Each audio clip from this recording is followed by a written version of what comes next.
fix this problem, anytime I move my mouse around, you could see this mouse trail following it anywhere I moved. In order to fix it, it's pretty simple. Stick with me as I'm taking you through this step by step. On the desktop, navigate to the start menu and tap on it. When this selected, proceed to tap on settings. Then allow it a bit of moment to finish loading. Then in here, we want to make sure to proceed to the left panel and click on accessibility.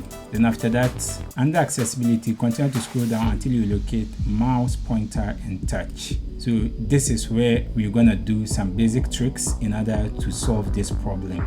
You could see mouse pointer trails, and beside it, it is toggled on. So immediately as toggled it off, this problem will be solved. So now when I move my mouse, it is moving without any trail. And in the event you want to keep the trail, you can still proceed to turn it on. Then you can reduce it to the minimal so that it will still be a guide for you. But I believe when you turn it off, it solves the problem. If you have any question, you can leave it in the comment section. I'll do my best to attend to you. If you enjoyed this video, consider subscribe and give this video a like. See you in the next video.